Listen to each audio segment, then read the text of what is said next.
in fact, I was passionate about that.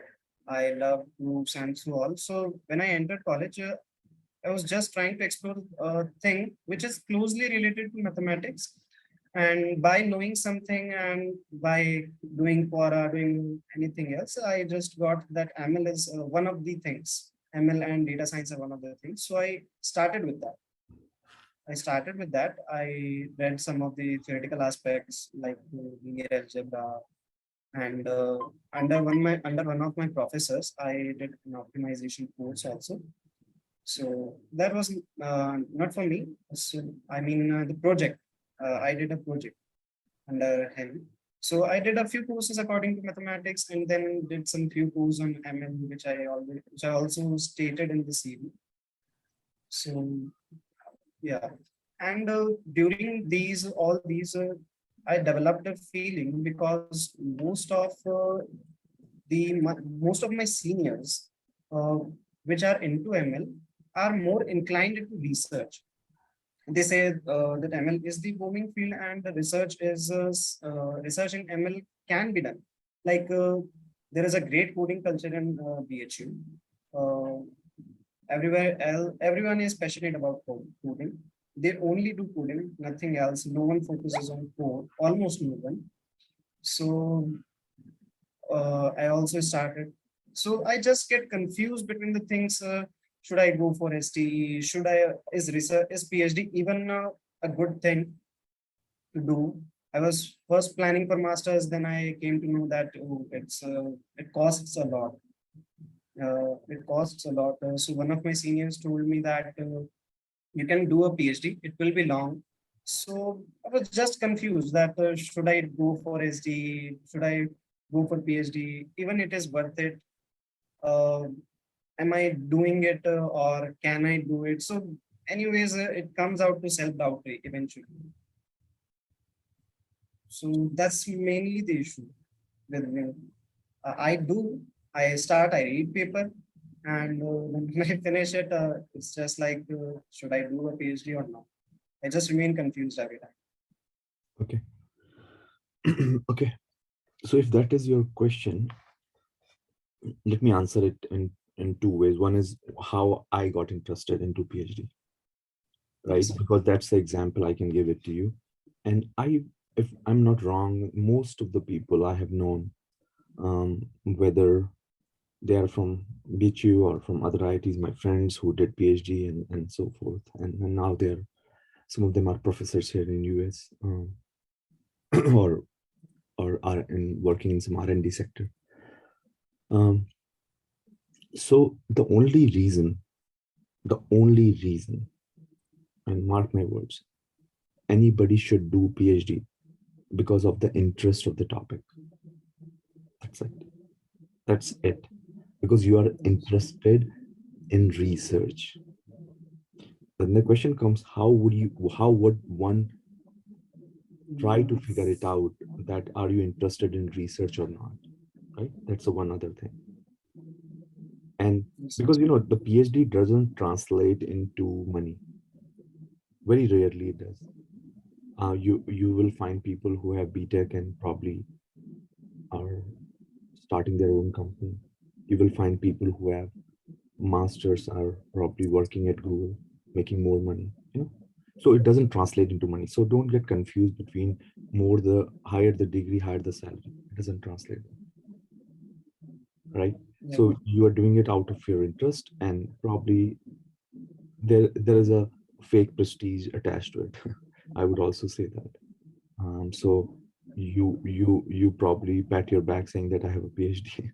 People care or not, that's a separate story, right? And there are countries like there are many countries, US not as so much, but Asian countries, I've seen that in UK, where they value if you have a PhD, people go with a big.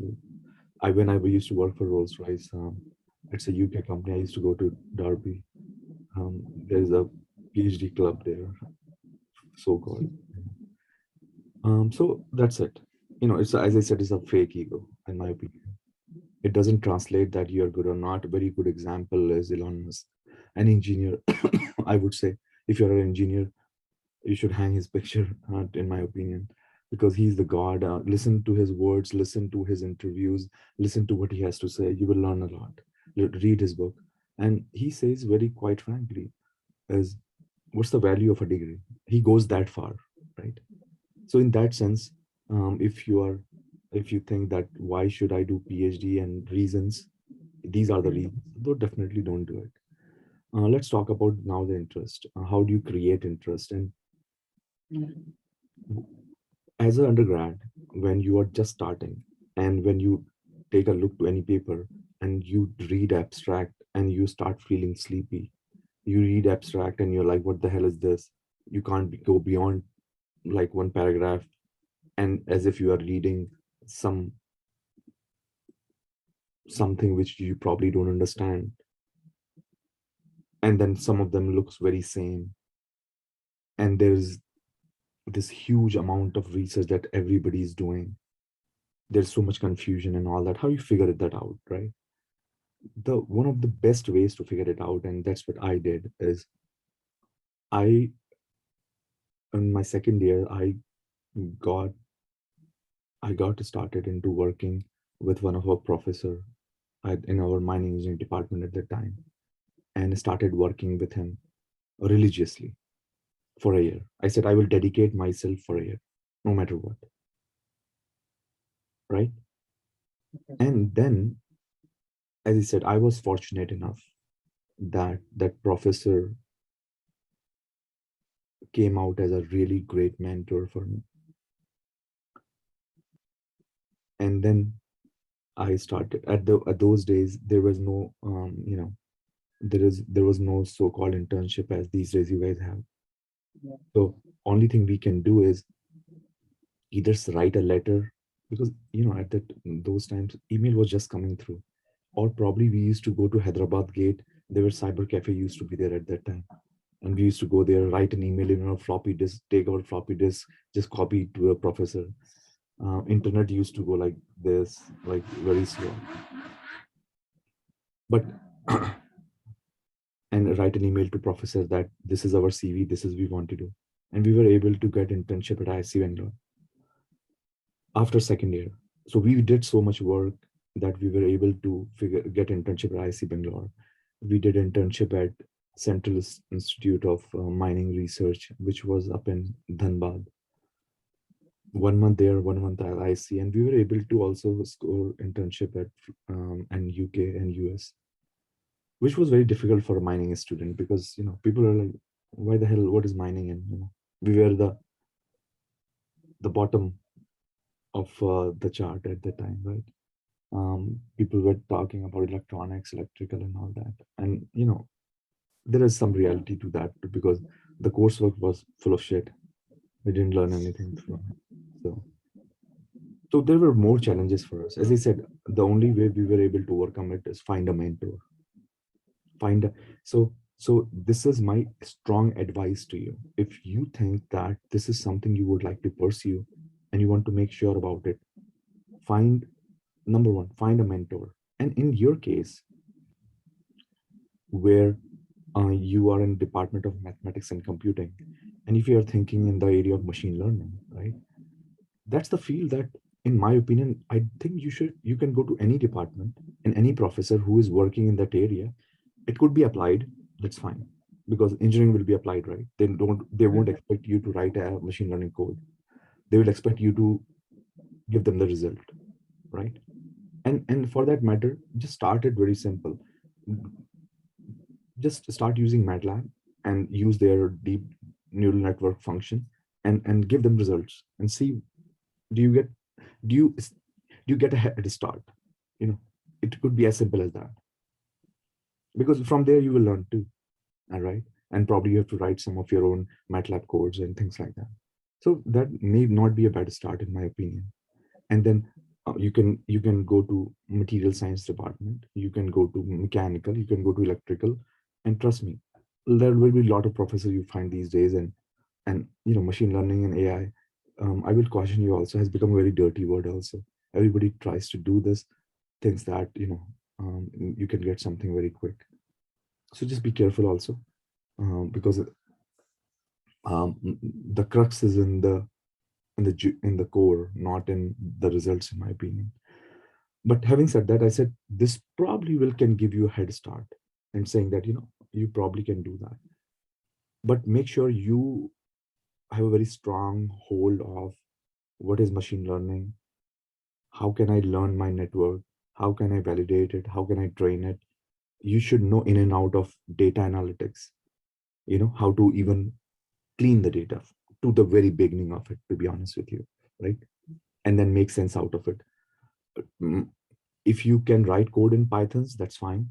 But as I said, these days probably you can use Excel, or probably you can use MATLAB or any available software where you don't have to worry about those things anyway, unless until it's essential.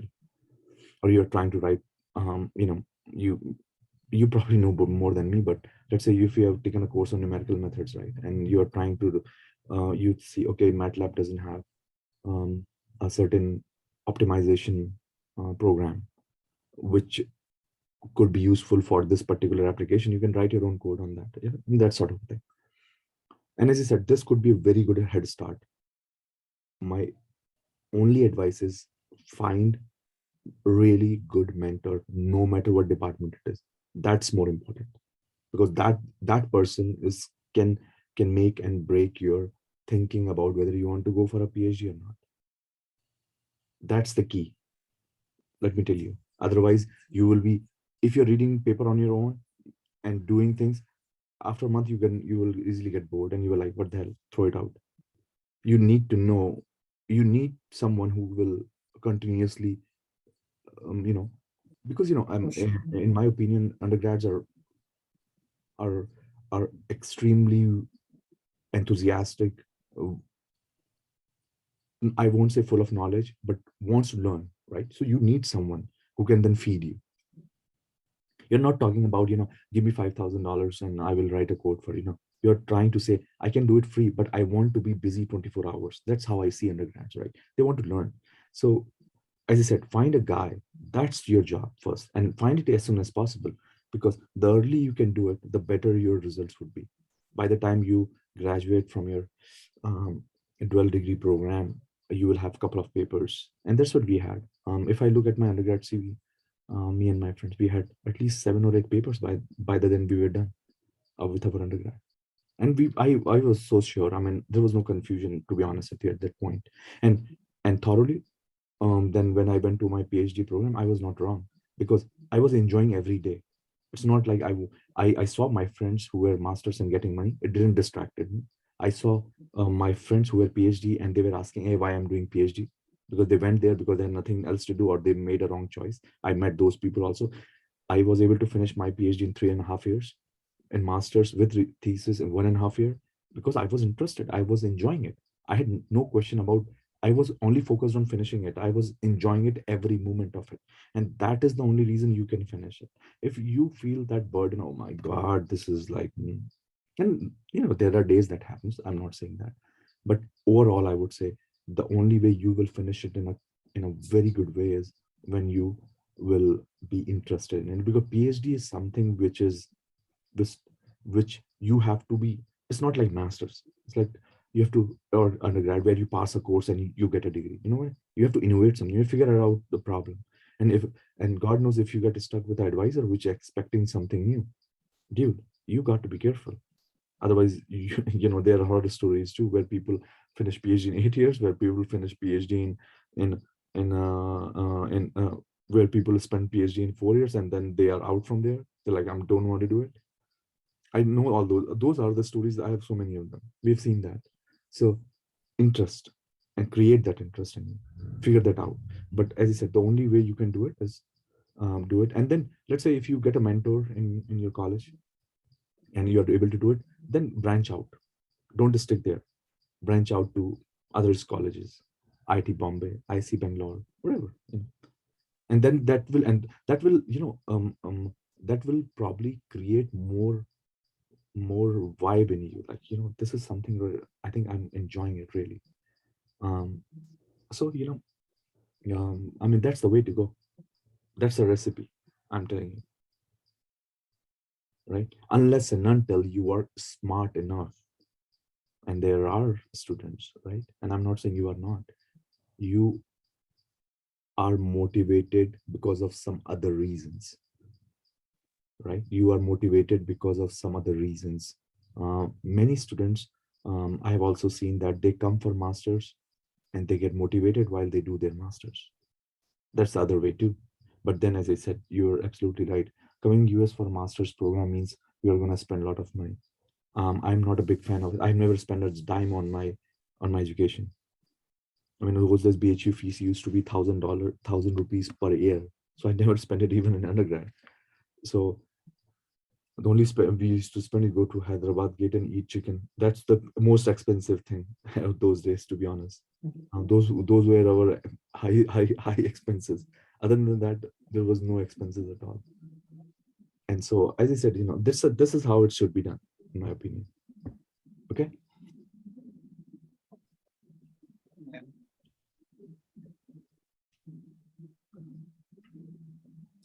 So, so mainly it's about trying a professor that can not even a professor, at least a mentor for me.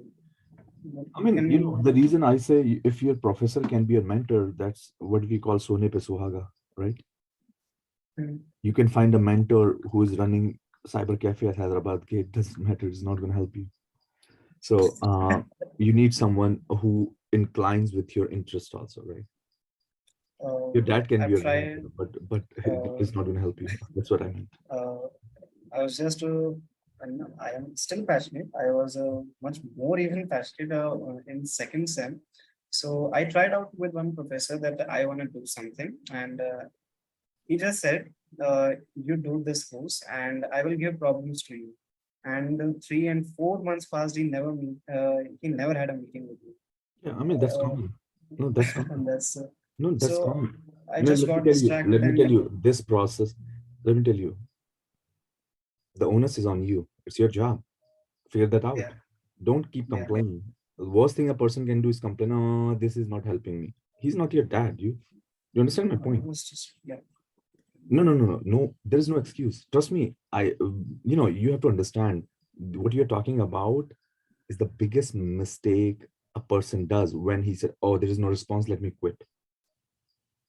Do you understand? That is the biggest mistake. Any this is what I just told you in a very simple way, but this is a frustrating thing. Yeah. I know exactly know what you're talking about. And I understand your frustration also. I'm not denying that, but that's how it has to be. It's your job to figure it out. If it's not working, go somewhere else. That's not working, go somewhere else. Because your career is on stake. You can't take it lightly, man. Right? I mean, the Yeah. professor who is not responding to you for maybe after 50 emails, then like it's not going to work out. Leave it and do something else. Talk to someone else, right? I mean, job is your job. That person has nothing to lose. You have to lose, right? So you have to be careful. And let me tell you, a lot of people um, hate cold calling. It's not a good thing. It's the thing in marketing that people do, cold calling, right? You just show up in somebody's door, said you want to buy Samsung fridge, and it's like, who the hell are you? That's called cold calling, and you hate it because you're like, why should I go it? I'm feeling shy. No, no, no, no shy, no shy, because there is another person who's gonna sell refrigerator if you're not going. So you have to do cold calling. If you happen to do anytime, if you happen to be involved in marketing, you have to be what we call Besharam, cold calling. That's how it works, frankly speaking. And that's why, if you see some um, marketing guys who just start talking to you and like, what the hell is it? And by the next time you see, he's able to sell product, right? Well, That's why in marketing is the job where the salary is nothing, but the incentives of if you sell something, you get 50%. That's more. That's the reason. That's the only job where your salary component is less than how much you sell. So yeah, I mean this is common. But I would one thing I would also tell you. Oh, what people do mistake there. don't go to someone without doing homework, because definitely that person will get bored. For example, I will tell you a very good example. I get a lot of emails saying that, uh, dear doctor, whatever, I'm interested in doing research in material science, this area. Could you help me? That's one email. Second email, Dr. Pandey, I have read your papers and I'm really interested in working in the plastic behavior of aluminum alloys. That's second email. Third email is, Dr. Pandey, my name is this, and I've been working in this area, and I have been reading some papers, and here's one problem that I got stuck in, where I'm able to try to solve how the microstructure evolves. And after reading your paper, I realize that the mechanism that you have expressed in your paper uh, um, uh, um, doesn't explain it fully. I think it is this. Could you please let me know if you have time to discuss? Let me ask you, which of the three emails is a good email? Which gonna Third, force me to write that person? The third one, right? third, So my point here is, remember that all three guys, you create curiosity. I knew that guy read papers. I knew he's asking me question. He's not saying, give me this. No, no, no, no. That's how you has to be. That's what I call homework. Any professor, let me tell you, any professor that I talk, or you know how many emails they get? I want to do internship, I want to do internship. They just, they do like this, delete. This is how it works. So unless and until that's your dad's friend or you did homework, it's not going to work. That's what I'm saying, right? So make sure when you're so let's say talk about this professor who is not responding. I'm pretty sure if you show him some results, dude, he will be running to you. He will be calling you. I can't even believe that. If you just go, I'm interested in this. That's what 99% student does. It's like, I know there are another guy sitting next to the door. He also saying I'm interested.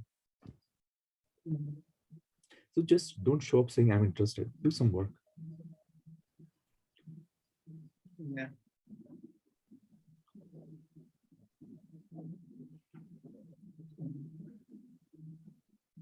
And if you're not able to do PhD, or if you're not interested in PhD, that's not the end of the world too. But I think what you're raising are very right questions at this stage. To be honest with you, you're trying to figure it out what I want to do for the rest of my life, right? Should this, that, that's fine. There is no problem. I think that's these questions are very fair, and I think I'm glad that the anything that you do, first thing that you do is at least you have fire in your belly that you want to do something. That's the first stage for any person. If you don't have fire in your belly, probably there are guys who are just sleeping, saying that, let me finish this and then maybe I will get a job. And then so you are much better than that. So that's the first step. But the second step and third step, and you know, Spider-Man ne bola na, great power, great responsibility. You took something, you took a challenge. So dude, onus is on you. You can't just say, I wanted to do this. At least I'm better than these guys. But that's not going to help you. You have to do more work, to do more work, right? And that is true for me. That is true for anyone. If I where I am, you think I can just sleep? Dude, if today I don't perform well, I'm going down. And then people, it's first of all, I'm going to think myself, what the hell? The last 20 years, whatever I did is going down the drain. Can you imagine that? Versus a person who did nothing and is already there. I mean, I'm going to lose more than person because at least I have worked so hard, right? So it's going to put you more and more responsibility on your shoulders. So just choose wisely what you're planning, because it's going to put more responsibility on your shoulders. But then, as I said, there are advantages to it too. I mean, that's what life is all about too, right? You hustle. Life is all about that.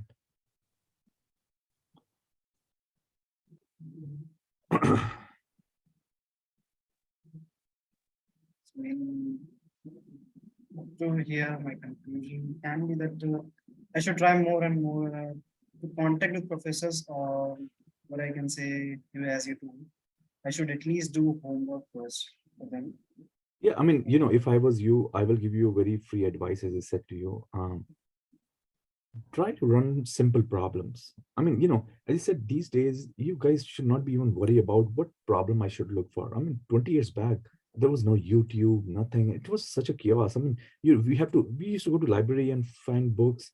It was like that. Literally, I'm not telling. And in those days, there was no digital version. We used to find a paper in a conference proceeding, which was sitting in somewhere for last 10 years. It was like that. And then you do the work out from there. These days you can go to YouTube, and there was so much free stuff, finding a problem, looking for a problem. And pretty sure if you go back to college, you have better computers, computer centers, softwares. If not, then there are so much open source. There's like Yeah. there, at this time of your and this I mean this 2022, there should be no excuse on at all about um, you know, w- what problem I should run it. I don't have software. I don't have this. I don't have that. You can start with so many things. As I said, if you're able to do it, then you can send this to your professor and say, hey, I was able to do this. What do you think? Trust me, that's the key. And meanwhile, I don't know, is it a problem for me or everyone? I just get distracted by some new topics. That's also interesting. Let's do this in the No, midst that's of something else. yeah. I mean, if one day I was talking to a student, he was asking, what's the key for success? And I say in the very honesty, I was never a very sharp guy. But if you think that I have been successful, or for that matter, any person, I think there are two things which are key to success. One is as I said, you have a fire in your belly where you are saying, I want to do it. That's number one. Second is patience. That's it. You can make money out of selling samosas if you have patience, and if you know this is what you want to do, your interest and your patience. Trust me, you can be the biggest samosa seller in whole India. You can make franchisee out of it. But I guess patience is something which is extremely hard. Extremely hard. Not everybody. People look at it. Oh, look at this guy. He went from BHU to Lockheed. They draw a straight line. You know how many dips and ups and downs. If I draw that, you will be like, what the hell? And that's what everybody's story is. Never draw a straight line saying that this guy went from this to this. That's how our brain thinks, linear. It's highly non-linear, very non-linear. I have at least two times I've been laid off, then setbacks, personal setbacks, and then no job for 3 months. That's how it is. And then, oh my goodness, my visa problem, because you are in US, and then you can't ask for money from your parents because my dad was not Dhirubhai Ambani. There are plethora of problem, man. And then who knows tomorrow what comes in. And that's the story for every person who is successful. And as I said, just read Elon Musk. He was about to be bankrupt by the last launch he did for SpaceX. About to be bankrupt, but he went. Not a normal faint-hearted guy will do it ever.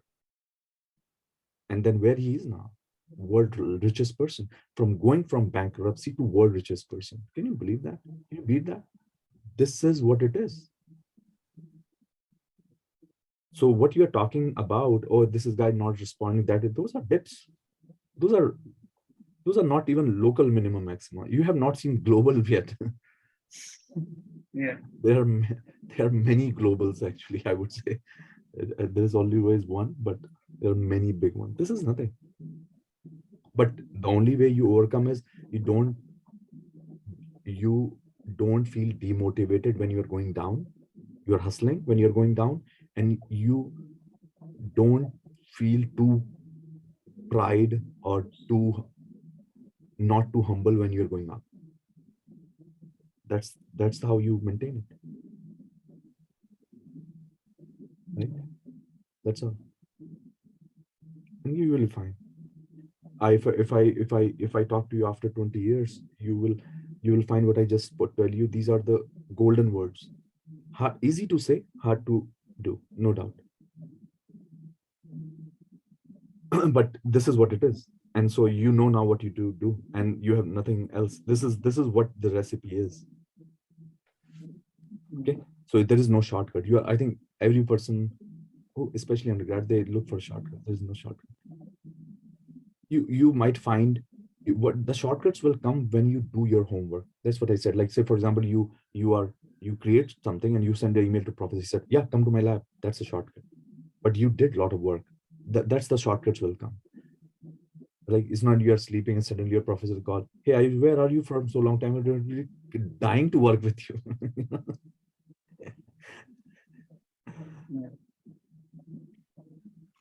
Okay. Anything else, Ayush? I can help you. We're running out of time.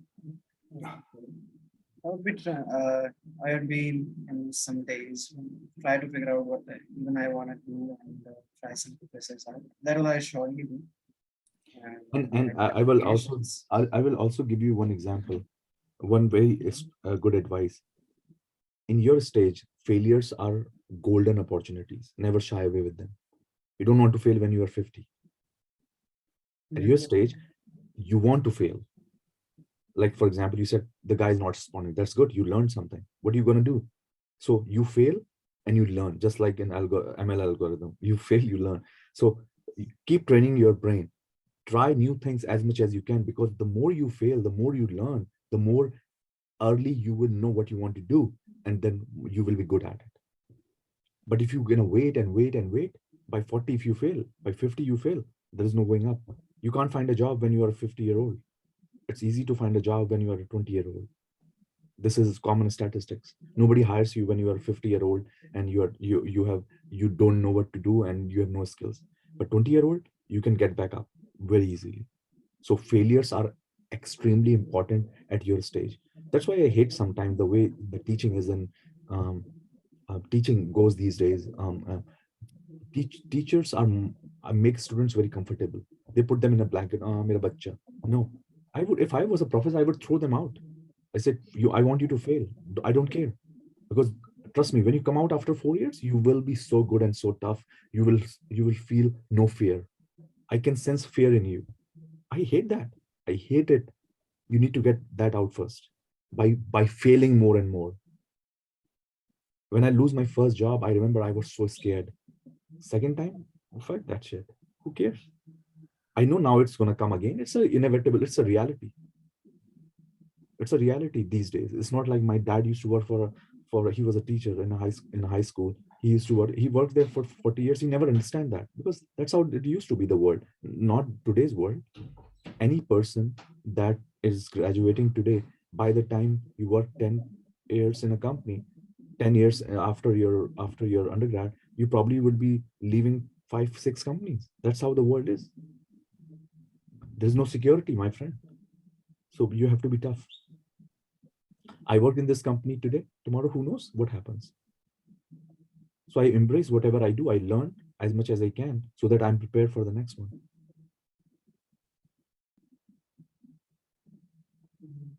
Okay. So fail. Failures are good. Okay. In this meet with you. Yeah, try to make sense. I'm just feeling that I can again try once again and something better. Yep. Good, Ayush. I have to talk to someone else too, but nice talking to you. Thanks. And have fun and keep in touch. Okay. Okay, sir. Yeah. Bye. Thanks.